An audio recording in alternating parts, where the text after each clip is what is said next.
स्वागत है दोस्तों। आज की अपनी क्लास में हम कुछ बहुत ही महत्वपूर्ण प्रश्नों को और साथ ही उनके एक प्रश्न के बहाने कई प्रश्न तैयार करने की तकनीक के साथ बहुत सारे पॉइंट्स लेकर के हम इस वीडियो में मौजूद हैं, जो कि आपकी टीजीटी पीजीटी की परीक्षा और हरियाणा असिस्टेंट प्रोफेसर भर्ती परीक्षा के लिए बहुत महत्वपूर्ण प्रश्न हैं। तो इन्हें एक बार ध्यान से देख लें ताकि ये पॉइंट्स आपके क्लियर हो जाएं। देखते हैं पहला प्रश्न है, कविता मनुष्य को स्वार्थ संबंधों के संकुचित मंडल से ऊपर उठाती है। यह कथन किस विद्वान का है? कविता क्या कर रही है? मनुष्य को स्वार्थ संबंधों के संकुचित मंडल से ऊपर उठा रही है। ऑप्शन में है महावीर प्रसाद द्विवेदी, हजारी प्रसाद द्विवेदी, अज्ञेय, रामचंद्र शुक्ल। तो यह कथन किसका है? तो ध्यान रखेंगे, यह कथन आचार्य रामचंद्र शुक्ल जी का है। ठीक है, कविता मनुष्य को स्वार्थ संबंधों के संकुचित मंडल से ऊपर उठाती है। ये बहुत ही महत्वपूर्ण कथन है आचार्य रामचंद्र शुक्ल जी का। अब इसके बारे में जो महत्वपूर्ण पॉइंट्स हैं उन्हें हम एक साथ देख लेंगे कि सबसे पहले आपको ध्यान रखना है कि यह कथन कविता क्या है निबंध से उद्धृत है। तो निबंध का क्या नाम है, कविता क्या है, उसी में यह कथन है कि कविता मनुष्य को स्वार्थ संबंधों के संकुचित मंडल से ऊपर उठाती है।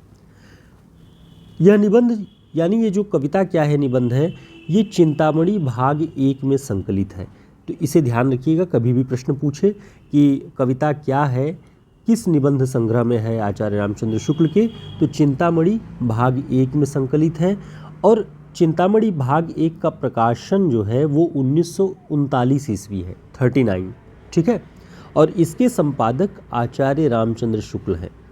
अब ये निबंध आचार्य रामचंद्र शुक्ल जी का है, निबंध संग्रह आचार्य रामचंद्र शुक्ल जी का है, तो संपादक आचार्य रामचंद्र शुक्ल कहने से क्या तात्पर्य है? तो ध्यान रखेंगे, संपादक इसलिए कहना पड़ रहा है कि चिंतामणि भाग 2, भाग 3 और भाग 4, 4 भाग हैं, सभी के संपादक अलग अलग हैं। आचार्य रामचंद्र शुक्ल जी के बाद चिंतामणि भाग 2 का प्रकाशन विश्वनाथ प्रसाद मिश्र जी ने किया हुआ है। चिंतामणि भाग 3 का प्रकाशन नामवर सिंह जी ने किया हुआ है। चिंतामणि 4 का प्रकाशन ओम प्रकाश सिंह और कुसुम चतुर्वेदी ने किया है। तो ये आपको जहाँ भी ये पॉइंट्स मिले उसे ध्यान में रखेंगे कि चारों चिंतामणि के जो भाग हैं उसके संपादक अलग अलग हैं। पहले वाले के आचार्य रामचंद्र शुक्ल जी संपादक रहे हैं। और पहला भाग जो है चिंतामणि का, उसमें कुल कितने निबंध हैं आपको ध्यान रखना है, 17 निबंध हैं मनोविकारों से संबंधित और अन्य निबंध, बहुत महत्वपूर्ण 17 निबंधों का ये संग्रह है। एक बात और बहुत महत्वपूर्ण है जो आपको ध्यान रखनी चाहिए इस निबंध संग्रह के बारे में कि चिंतामणि भाग 1 पहले विचार वीथी नाम से प्रकाशित हुआ था। कब? 1930 ईस्वी में। ये बात बहुत ज़रूरी है, कभी भी प्रश्न पूछ सकता है या पूछा भी गया है कि चिंतामणि निबंध संग्रह का पहले नाम क्या था या शुक्ल जी ने क्या नाम रखा था। तो विचार वीथी 1930 में ये प्रकाशित हो गया था, लेकिन बाद में चिंतामणि भाग 1 नाम से 1939 में प्रकाशित हुआ है।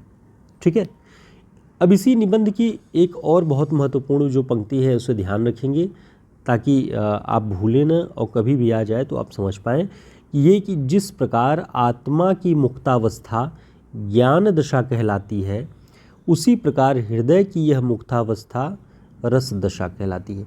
यानी आत्मा मुक्त होती है तो ज्ञान दशा की ओर जाती है और हृदय मुक्त होता है तो रस दशा की ओर। ये कथन कविता क्या है निबंध में आचार्य रामचंद्र शुक्ल जी ने लिखा हुआ है उसमें।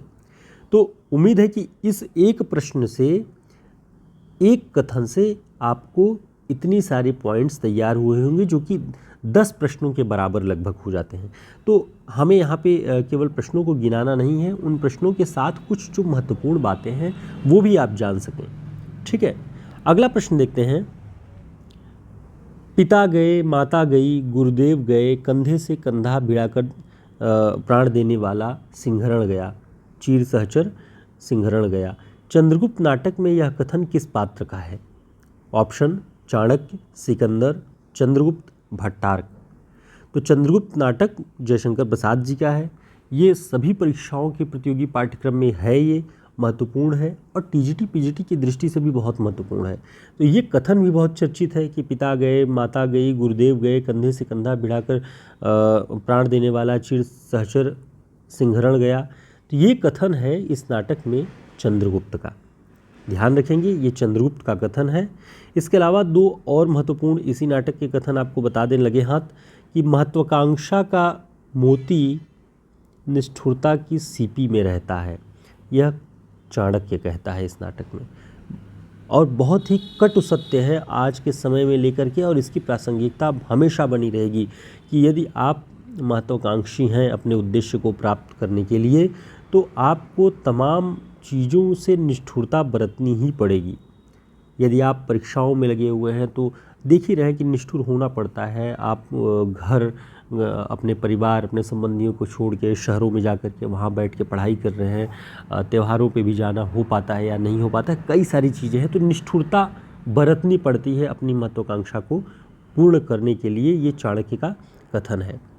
एक और कथन है कि मेरा साम्राज्य करुणा का था, मेरा धर्म प्रेम का था। तो ध्यान रखेंगे यह कथन भी चाणक्य का है, ठीक है। मेरा साम्राज्य करुणा का था, मेरा धर्म प्रेम का था, तो ये बात ध्यान रखेंगे, ये चाणक्य का है। अगला प्रश्न देखते हैं, कहाँ गया धनपति कुबेर वह, कहाँ गई वह उसकी अलका, नहीं ठिकाना कालिदास के व्योम प्रवाही गंगा जल का। यह काव्य पंक्तियाँ नागार्जुन की किस कविता से उद्धृत हैं?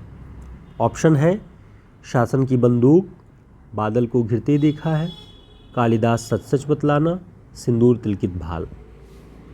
तो इसका सही उत्तर क्या होगा? इसका सही उत्तर है बादल को घिरते देखा है।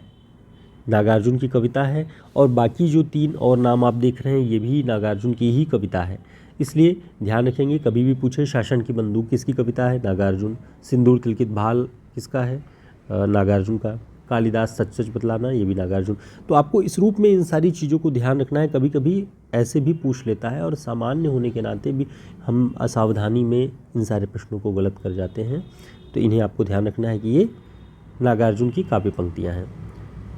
दोस्तों हमारा हिंदी साहित्य का शॉर्ट नोट्स जिसमें 40 बड़े रचनाकार जो प्रतिष्ठित हैं आदिकाल से लेकर के आधुनिक काल तक, उन पे वन लाइनर नोट्स हैं। आचार्य रामचंद्र शुक्ल, बच्चन सिंह और नगेंद्र की पुस्तकों में जो कुछ भी उनके ऊपर कहा गया है वहाँ से सारे फैक्ट्स जो परीक्षोपयोगी हैं वो हमने उसे यहाँ पे कलेक्ट किया हुआ है।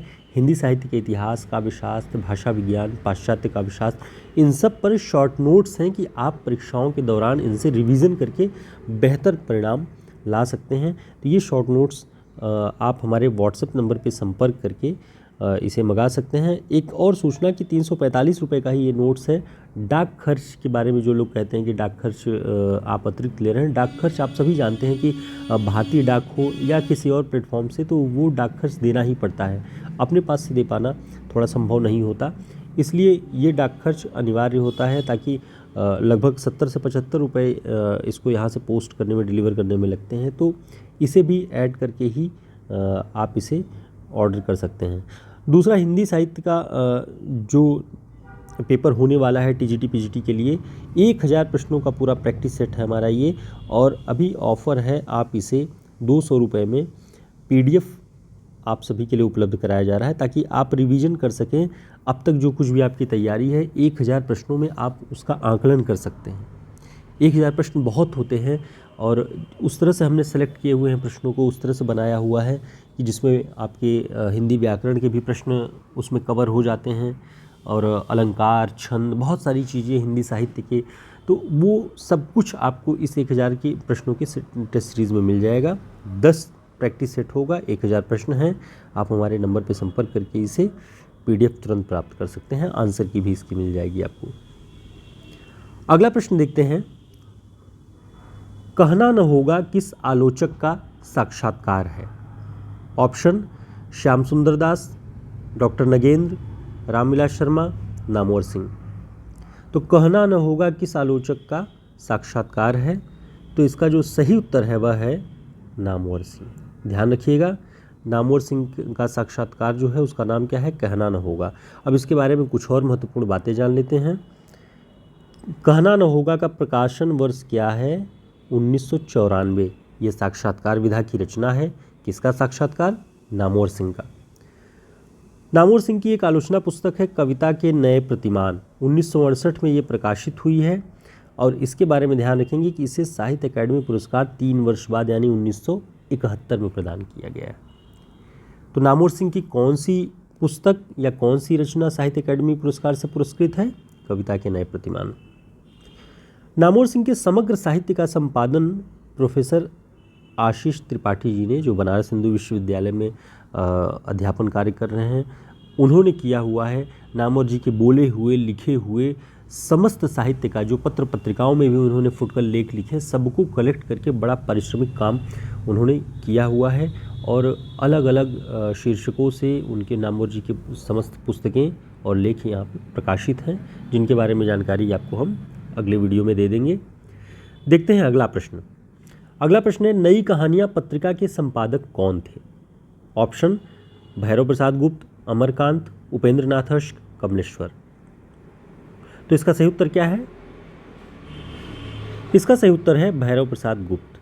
नई कहानियाँ पत्रिका के संपादक थे भैरव प्रसाद गुप्त, आपको ध्यान रखना है। तो दोस्तों, ये सारे प्रश्न हम आपके लिए लेकर के मौजूद थे और सारे पॉइंट्स हमने आपको बताए ताकि आप एक प्रश्न के बहाने कई सारे प्रश्न तैयार कर सकें। हमारे टेलीग्राम और व्हाट्सएप ग्रुप का लिंक आपको डिस्क्रिप्शन बॉक्स में मिल जाएगा, ज्वाइन कर लें ताकि हम समय पर मिलते रहें। जो कुछ भी क्लासेस हम रिवीजन के लिए आपको जो महत्वपूर्ण है उसके लिंक प्रोवाइड कराते हैं, आप आसानी से उन्हें देख सकें, पढ़ सकें। कुछ और महत्वपूर्ण PDF वगैरह होते हैं, वो सब हम ग्रुप में भेज देंगे, तो आप ज्वाइन कर लें।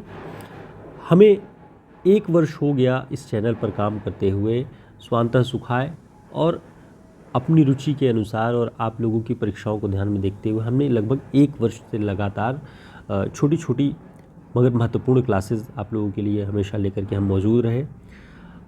आप सभी को बहुत सारा धन्यवाद। लगभग 26,000 लोग होने वाले हैं आप सभी, और ये बड़ा परिवार आप लोगों की बदौलत है। आप लोग जुड़े हैं और आप लोगों को ही प्राथमिकता देते हुए हम सारे कंटेंट तैयार करते हैं। तो शुभकामनाओं के साथ आगामी परीक्षाओं के लिए आप लगे रहें। फिर मिलेंगे।